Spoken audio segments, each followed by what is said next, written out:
You ask Tiger to solve. This deals with linear equations with one unknown. The final result is x equals -14. Let's solve it step by step. Simplify the expression. Expand the parentheses.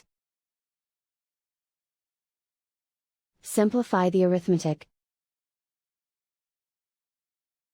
Group all constants on the right side of the equation.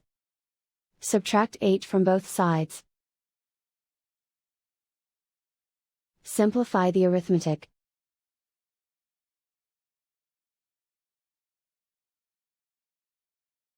Isolate the x. Divide both sides by 2.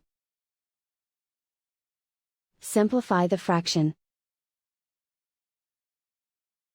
Find the greatest common factor of the numerator and denominator.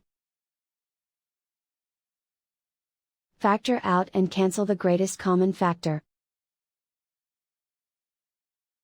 And so the final result is x equals -14.